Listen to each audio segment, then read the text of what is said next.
एक बंदर ने किया एक विधवा को गर्भवती। चंदनपुर के पास ही एक घना जंगल था जहां तरह तरह के पशु पक्षी वास करते थे। इस जंगल के किनारे पर एक छोटी सी झोपड़ी में एक विधवा स्त्री सावित्री रहती थी। सावित्री की उम्र लगभग 25 वर्ष थी। उसका पति एक वर्ष पहले ही एक भयानक बीमारी के कारण चल बसा था। सावित्री के पास अब कोई सहारा नहीं था। वह जंगल से लकड़ियां इकट्ठा करके और गांव में कुछ सिलाई बुनाई का काम करके अपना जीवन यापन कर रही थी। सावित्री सुंदर थी, लेकिन उसकी आंखों में एक गहरा दुख समाया रहता था। गांव के लोग उसकी सुंदरता के पीछे उसके अकेलेपन का उपहास भी करते थे, पर सावित्री ने कभी किसी की बात का बुरा नहीं माना। उसके लिए अब जीवन का अर्थ बस रोज की आवश्यकताओं को पूरा करना और किसी तरह दिन काटना भर था। एक दिन सावित्री जंगल में लकड़ियां इकट्ठा कर रही थी कि तभी पास के पेड़ से एक बड़ा सा बंदर नीचे उतरा और उसके सामने आकर बैठ गया। सावित्री उसे देखकर थोड़ा डर गई, लेकिन बंदर ने कोई आक्रमण नहीं किया। वह बस टकटकी लगाए सावित्री को देखे जा रहा था। सावित्री ने धीरे धीरे उससे नजरें मिलाई और कहा, तू कौन है, क्या चाहता है? बंदर ने सिर झुका दिया, जैसे कि वह उसकी बात समझ गया हो। सावित्री ने हल्के से मुस्कुरा दिया और फिर अपने काम में लग गई। बंदर वही बैठा उसे देखने लगा। जब सावित्री अपनी लकड़ियां बांधने लगी तो बंदर ने आकर उसकी मदद कर दी। सावित्री आश्चर्यचकित रह गई। उसने बंदर के सिर पर प्यार से हाथ फेरा और कहा, तू बहुत समझदार है। उस दिन के बाद से बंदर रोज सावित्री के पास आता।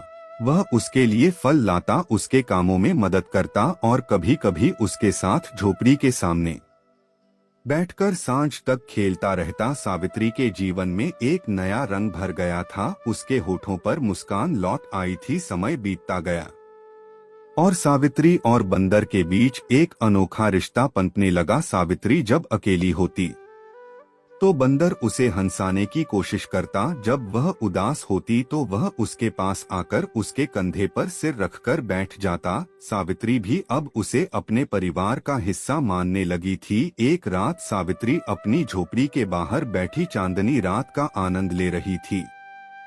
बंदर पास ही एक पेड़ की डाली पर बैठा उसे देख रहा था। सावित्री ने उसकी ओर देखा और मुस्कुराई, तू मेरे साथ हमेशा रहेगा ना? सावित्री ने पूछा। बंदर ने धीरे से उसकी ओर छलांग लगाई और उसके पैरों के पास बैठ गया। सावित्री ने उसे अपनी गोद में उठा लिया और प्यार से उसके सिर पर हाथ फेरने लगी। उस रात पहली बार सावित्री को अपने अकेलेपन का एहसास नहीं हुआ। दिन बीतते गए और सावित्री और बंदर का रिश्ता और गहरा होता गया। एक दिन सावित्री बीमार हो गई। उसे तेज बुखार था। वह झोपड़ी में लेटी थी और बंदर चिंतित होकर उसके पास बैठा हुआ था। उसने जंगल से कई तरह के फल लाकर सावित्री के सामने रख दिए। सावित्री ने मुश्किल से आंखें खोली और धीमे स्वर में कहा, तू मेरी इतनी चिंता क्यों करता है? बंदर ने उसकी आंखों में देखा। उसकी आंखों में एक गहरी आत्मीयता थी, एक ऐसा प्यार जो शब्दों से परे था। सावित्री ने धीरे से उसका हाथ थामा और सो गई। बंदर रात भर उसके पास बैठा रहा। कुछ दिनों बाद सावित्री स्वस्थ हो गई। अब वह बंदर के बिना एक पल भी नहीं रह सकती थी। दोनों एक दूसरे की आदत बन चुके थे। सावित्री के मन में यह भावना घर करने लगी कि यह बंदर कोई साधारण प्राणी नहीं है। उसमें एक आत्मीय स्पर्श था, जैसे कोई पुरानी आत्मा उसके जीवन का हिस्सा बनकर लौटी हो। एक रात मूसलाधार बारिश हो रही थी। सावित्री झोपड़ी में बैठी थी और बंदर उसके पास आकर बैठ गया। बिजली की चमक में सावित्री ने देखा कि बंदर की आंखें गहरी और चमकदार हो गई थी। सावित्री ने उसके सिर पर हाथ फेरा और कहा, क्या तू हमेशा मेरे साथ रहेगा? बंदर ने धीरे से उसकी गोद में सिर रख दिया। सावित्री की आंखों से आंसू बह निकले। उसे महसूस हुआ कि उसके जीवन में जो रिक्त थी वो अब भर गई है। उस रात उसने बंदर को सीने से लगा लिया और पहली बार उसे एक अजीब सी आत्मीयता का एहसास हुआ। समय बीता, लेकिन सावित्री को अब अपने शरीर में एक अजीब परिवर्तन महसूस होने लगा। उसे मतली आने लगी, उसकी भूख बढ़ने लगी धीरे धीरे उसका शरीर बदलने लगा। सावित्री ने गांव की दाई से सलाह ली तो दाई ने कहा, सावित्री तू गर्भवती है। सावित्री यह सुनकर अवाक रह गई। उसने दाई से कहा, यह कैसे संभव है? मेरा तो कोई पति नहीं है। दाई ने उसकी आंखों में देखा और कहा, पर यह सच है। सावित्री उलझन में पड़ गई। उसे याद आया कि उस रात जब उसने बंदर को अपने पास सुलाया था, उसके मन में एक विचित्र शांति और आत्मीयता का एहसास हुआ था। क्या यह संभव था कि बंदर ही उसकी कोख का कारण हो? यह सोचकर वह डर गई और उलझन में पड़ गई। सावित्री अब हर दिन बंदर को देखती, पर अब उसके मन में भय और संकोच था। बंदर पहले की तरह ही सावित्री के आसपास घूमता रहता, उसकी मदद करता, पर सावित्री के मन में अब कई प्रश्न उमड़ने लगे थे। क्या यह प्रेम था? क्या यह कोई चमत्कार था या फिर कोई अभिशाप? क्या बंदर वास्तव में एक साधारण प्राणी था या फिर कोई देवता? सावित्री इन प्रश्नों से घिरी हुई थी, लेकिन उसके पास कोई उत्तर नहीं था। सावित्री अब गहरे द्वंद में थी। गर्भ ठहरना कोई साधारण बात नहीं थी। गांव में यह खबर धीरे धीरे फैलने लगी थी कि सावित्री गर्भवती है। गांव की औरतें और आदमी उसके बारे में तरह तरह की बातें करने लगे। एक विधवा के गर्भवती होने का क्या मतलब है? किसका पाप है यह? कहीं जंगल का कोई राक्षस तो इसके सपनों में नहीं आया? सावित्री इन बातों से परेशान थी। वो जानती थी कि उसने किसी पुरुष के साथ कोई संबंध नहीं बनाया था, फिर भी यह गर्भ, यह कैसे संभव था? उसे बार बार वही रात याद आती थी जब मूसलधार बारिश के बीच उसने बंदर को अपनी गोद में सुलाया था। उसके बाद ही उसके शरीर में यह बदलाव शुरू हुए थे। एक दिन सावित्री झोपड़ी के बाहर बैठी थी। बंदर पास ही एक पेड़ की डाल पर बैठा उसे देख रहा था। सावित्री ने उसकी ओर देखा और कहा, क्या तू जानता है कि मेरे साथ क्या हो रहा है? बंदर ने टकटकी लगाकर उसकी आंखों में देखा। उसकी आंखों में वही गहरी चमक थी जो उस रात थी। सावित्री ने आंसुओं से भरी आंखों से कहा, मैंने तुझसे प्रेम किया है, लेकिन यह कैसे संभव है कि तू मेरे गर्भ का कारण बन गया? बंदर ने धीरे से झोपड़ी के सामने आकर उसके पैरों के पास बैठ गया। उसने अपना सिर सावित्री की गोद में रख दिया। सावित्री ने उसकी पीठ सहलाया, लेकिन उसके मन के प्रश्न अब भी अनुत्तरित थे। गांव वालों को जब यह पता चला कि सावित्री गर्भवती है तो उनमें हलचल मच गई। गांव की पंचायत ने सावित्री को बुलाया। गांव के मुखिया ने कड़े स्वर में पूछा, सावित्री सच सच बता, तेरे गर्भ का पिता कौन है? सावित्री सिर झुकाकर खड़ी रही। कुछ क्षण बाद उसने कहा, मुझे नहीं पता। पंचायत ने कहा, तू झूठ बोल रही है। बिना किसी के संयोग के गर्भ कैसे ठहर सकता है? दूसरी औरतों ने कहा, जरूर इसका किसी के साथ गुप्त संबंध रहा होगा। सावित्री ने साहस करके कहा, मेरे जीवन में कोई पुरुष नहीं आया, लेकिन एक बंदर है जो हर दिन मेरे साथ रहता है, मेरी सहायता करता है, मेरा सहारा है। मुखिया ने हंसते हुए कहा, क्या तू कह रही है कि तुझे एक बंदर से गर्भ ठहरा है? गांव वाले हंस पड़े, लेकिन सावित्री के चेहरे पर गंभीरता थी। उसने कहा, मैंने कभी किसी से कोई संबंध नहीं बनाया। मैं भी नहीं जानती कि यह कैसे हुआ, लेकिन यह सच है कि जब से बंदर मेरी झोपड़ी में आया है, तभी से मेरा जीवन बदल गया है। गांव के लोगों ने यह बात सुनकर सावित्री को अकुनी और कलंकित मान लिया। गांव की औरतों ने उससे बात करना बंद कर दिया। बच्चे अब उसकी झोपड़ी के पास नहीं आते थे। सावित्री अब पूरी तरह अकेली हो गई थी। सावित्री के मन में अब भय ने घर कर लिया था। वह रोज रात को जागती रहती और अपने पेट पर हाथ फेरती। वह महसूस कर सकती थी कि उसके गर्भ में पल रही संतान की गति बढ़ रही थी, लेकिन उसका मन अब भी आशंकित था। एक दिन बंदर उसके पास आया और उसके घुटनों पर सिर रख दिया। सावित्री ने उसकी आंखों में देखा और कहा, क्या तू कुछ छिपा रहा है मुझसे? बंदर ने उसकी आंखों में गहरी नजर डाली। अचानक उसकी आंखों से आंसू टपक पड़े। सावित्री चौंक गई। तू रो रहा है? बंदर ने धीरे से उसका हाथ पकड़ लिया। सावित्री ने महसूस किया कि उसके भीतर एक गहरी आत्मीयता है। लेकिन इससे पहले कि वह कुछ और समझ पाती, बंदर अचानक उठकर जंगल की ओर भाग गया। सावित्री ने उसे आवाज दी, कहा जा रहा है रुक, लेकिन बंदर ने पलटकर नहीं देखा। सावित्री हतप्रभ होकर वहीं बैठ गई। अगले दिन गांव में एक सिद्ध संत आए। लोगों ने सावित्री की स्थिति के बारे में संत को बताया। संत ने सावित्री को अपने पास बुलाया। संत ने उसकी ओर देखा और कहा, तेरे गर्भ में जो पल रहा है वह साधारण संतान नहीं है, यह किसी विशेष आत्मा का परिणाम है। क्या तुझसे कोई पशु जुड़ा है? सावित्री ने सिर झुकाकर कहा, एक बंदर मेरे जीवन में आया था। वह मेरी देखभाल करता था, लेकिन अब वह चला गया है। संत ने गहरी सांस ली और कहा, यह कोई साधारण बंदर नहीं था, यह एक दिव्य आत्मा थी। किसी ऋषि के श्राप के कारण उसे बंदर का रूप मिला था, लेकिन जब उसने तेरे साथ प्रेम का अनुभव किया तो उसका श्राप टूट गया। सावित्री ने विस्मय से संत की ओर देखा, तो क्या यह संतान दिव्य है? संत ने कहा, हाँ, यह संतान मनुष्य और पशु के प्रेम की संतान है, लेकिन इस संतान के जन्म के साथ ही एक बड़ा संकट आएगा। यह संतान स्वयं के अस्तित्व के लिए संघर्ष करेगी। सावित्री ने भय से कहा, कैसा संकट? संत ने कहा, यह संतान विशेष शक्ति के साथ जन्म लेगी, लेकिन इसे पाने के लिए अंधकार की शक्तियां सक्रिय हो जाएंगी। तुझे अपनी संतान की रक्षा करनी होगी। सावित्री की आंखों में डर और आशंका थी। उसने कहा, लेकिन वह बंदर कहाँ गया? संत ने कहा, वह अब अपने वास्तविक स्वरूप में जा चुका है।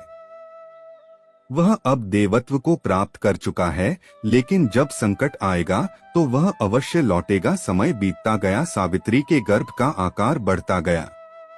गांव वाले अब भी उसे संदेह की दृष्टि से देखते थे, लेकिन सावित्री के मन में अब एक नई शक्ति आ गई थी।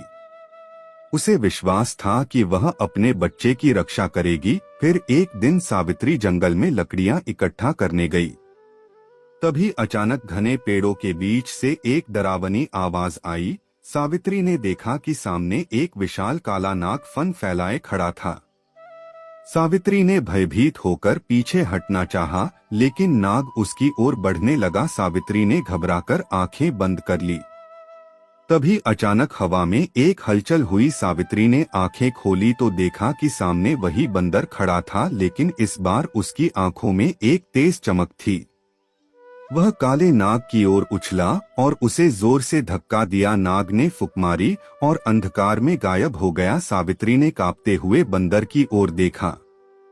बंदर ने उसकी ओर देखा और उसकी आंखों में वही आत्मीयता थी, लेकिन इससे पहले कि सावित्री कुछ कह पाती, बंदर फिर से जंगल की ओर भाग गया। सावित्री अब समझ चुकी थी कि उसका गर्भ कोई साधारण संतान का प्रतीक नहीं है, वह दिव्य शक्ति थी जो उसके गर्भ में पल रही थी। बंदर का अचानक प्रकट होना और नाग से उसकी रक्षा करना इस बात का प्रमाण था कि कुछ बड़ा घटित होने वाला था, लेकिन सावित्री के मन में अभी भी संशय था। क्या वह बंदर सचमुच एक दिव्य आत्मा था? अगर वह एक ऋषि का अवतार था तो वह मुझसे दूर क्यों चला गया? और वह नाग, वह कौन था? इन प्रश्नों के उत्तर न मिलने के कारण सावित्री के मन में बेचैनी बढ़ती जा रही थी। गर्भ का समय अब पूरा होने वाला था। सावित्री का शरीर भारी हो गया था, उसे चलने फिरने में कठिनाई होने लगी थी। गांव की औरतें अब भी उससे दूरी बनाकर रखती थी। सावित्री के लिए एक एक दिन काटना कठिन हो रहा था। एक रात तेज आंधी चली, आसमान में बिजली कड़क रही थी। सावित्री अपनी झोपड़ी के भीतर अकेली बैठी थी। अचानक उसे लगा कि झोपड़ी के बाहर किसी के चलने की आहट हो रही है। सावित्री ने दरवाजा खोला तो देखा कि एक काले कपड़े में लिपटा हुआ एक व्यक्ति उसकी झोपड़ी के सामने खड़ा था। कौन हो तुम? सावित्री ने डरते हुए पूछा। वह व्यक्ति धीरे धीरे उसकी ओर बढ़ा। उसके हाथ में एक लंबा त्रिशूल था। उसके चेहरे पर एक अजीब सी चमक थी, लेकिन उसकी आंखों में क्रूरता झलक रही थी। तूने जो गर्भ धारण किया है वह साधारण गर्भ नहीं है, वह शक्ति का प्रतीक है। मैं उसे लेने आया हूँ। सावित्री ने पीछे हटते हुए कहा। कौन हो तुम? उस व्यक्ति ने ठहाका लगाते हुए कहा, मैं राक्षस कालकेतु हूँ, जिस दिव्य आत्मा ने तुझे गर्भवती किया है। वह मेरे शत्रु का अवतार है, उस संतान को जन्म लेने से पहले ही नष्ट कर देना होगा। उसे जन्म लेने दिया तो सृष्टि का संतुलन बिगड़ जाएगा। सावित्री कांपने लगी। उसने अपने गर्भ पर हाथ रखा और कहा, तुम मेरी संतान को नुकसान नहीं पहुंचा सकते। कालकेतु ने जोर से ठहाका लगाया और कहा, मुझसे बचना असंभव है। वह सावित्री की ओर बढ़ा ही था कि तभी जंगल के भीतर से एक गर्जना सुनाई दी। सावित्री ने देखा कि अंधेरे में दो चमकीली आंखें चमक रही थी। एक काले बादल की तरह कोई आकृति सामने आई। वो वही बंदर था। बंदर ने एक छलांग लगाई और सीधे कालकेतु के सामने आ खड़ा हुआ। उसकी आंखों में अग्नि जल रही थी, उसके शरीर से प्रकाश की किरणें फूट रही थी। कालकेतु ने त्रिशूल उठाया और बंदर की ओर चल दिया। बंदर ने जोर से गर्जना की और कालकेतु पर छलांग लगाई। दोनों के बीच भीषण युद्ध छिड़ गया।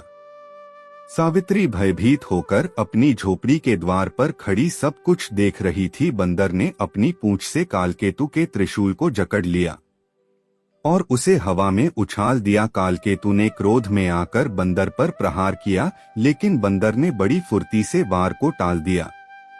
अचानक बंदर ने कालकेतु के सीने पर जोरदार प्रहार किया। कालकेतु जमीन पर गिर पड़ा और दर्द से चीखने लगा। तभी आकाश में बिजली कड़की और एक दिव्य प्रकाश फैला।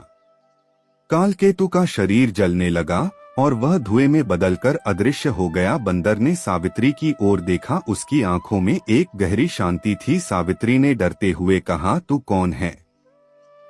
बंदर ने धीरे से उसकी ओर बढ़कर उसकी हथेली थामी। तभी बंदर के शरीर से एक दिव्य प्रकाश फूटा और वह एक सुंदर युवक में बदल गया।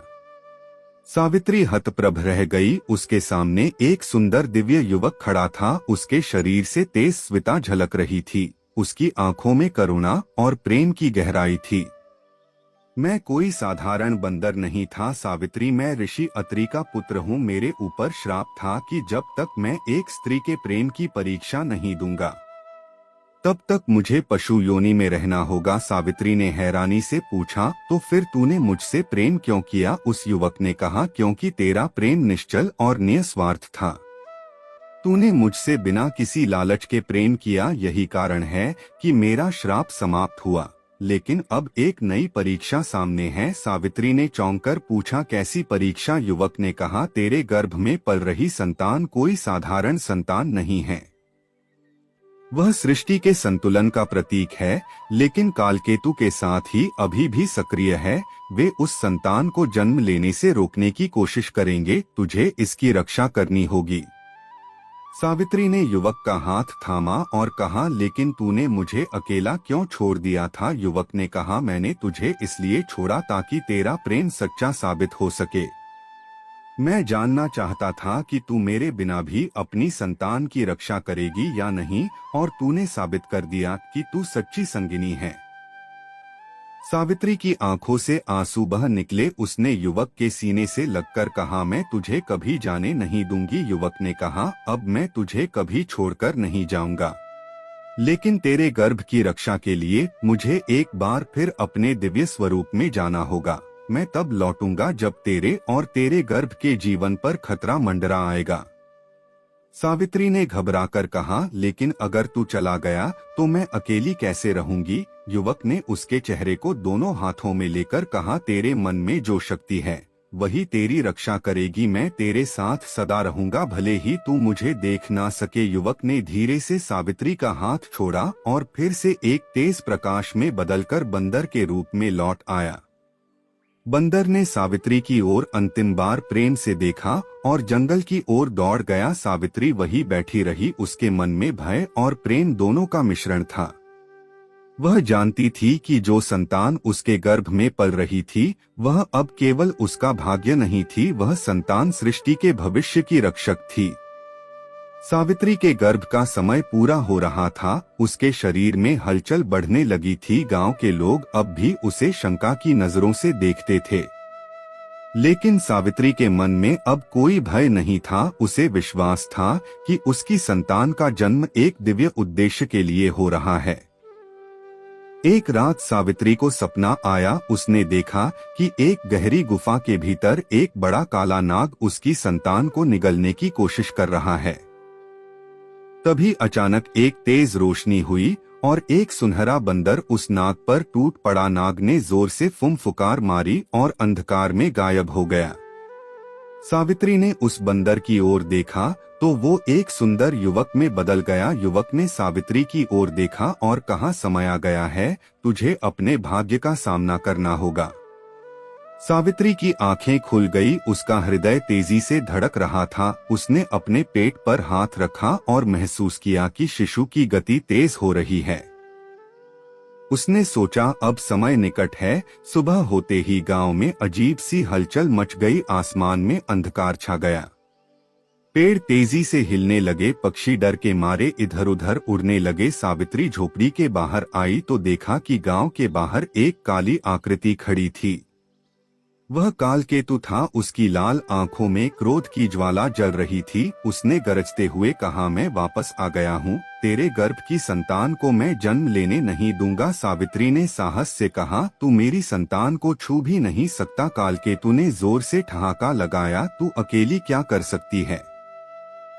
मैं स्वयं अंधकार का स्वामी हूँ, तेरा अंत निश्चित है। सावित्री ने अपने गर्भ पर हाथ रखा और कहा, मेरे गर्भ की रक्षा स्वयं ईश्वर कर रहे हैं। तू चाहे जितना प्रयास कर ले, मेरी संतान को तू नुकसान नहीं पहुंचा सकता। कालकेतु ने त्रिशूल उठाया और सावित्री की ओर उछाल दिया। सावित्री ने आंखें बंद कर ली। तभी अचानक हवा में एक गर्जना हुई। सावित्री ने देखा कि सामने वही बंदर खड़ा था। उसकी आंखों से अग्नि की ज्वाला निकल रही थी। बंदर ने छलांग लगाकर त्रिशूल को हवा में पकड़ लिया और उसे कालकेतु की ओर फेंक दिया। त्रिशूल कालकेतु के सीने में जा धंसा। कालकेतु दर्द से चीख उठा, लेकिन उसने अपनी शक्ति का प्रयोग करके त्रिशूल को बाहर निकाला और बंदर पर हमला किया। बंदर ने एक शक्तिशाली गर्जना की और आकाश की ओर देखा। तभी आकाश से एक दिव्य प्रकाश निकला और बंदर के शरीर में समा गया। बंदर का शरीर स्वर्णिम हो गया। उसके सिर पर एक दिव्य मुकुट प्रकट हुआ। उसके चारों ओर एक दिव्य प्रकाश मंडल बन गया। बंदर ने कहा, कालकेतु, तेरा अंत अब निश्चित है। अब तू इस सृष्टि का हिस्सा नहीं रहेगा। कालकेतु ने क्रोध में कहा, तू मुझे नहीं हरा सकता। बंदर ने जोर से छलांग लगाई और कालकेतु के सिर पर प्रहार किया। कालकेतु ने जोर से चीख मारी और उसका शरीर जलने लगा। उसने बंदर को पकड़ने की कोशिश की, लेकिन बंदर ने उसे आकाश में उछाल दिया। तभी आकाश से एक दिव्य वज्र गिरा और कालकेतु के शरीर पर गिरा। कालकेतु के शरीर से काला धुआं निकला और वह राख में बदल गया।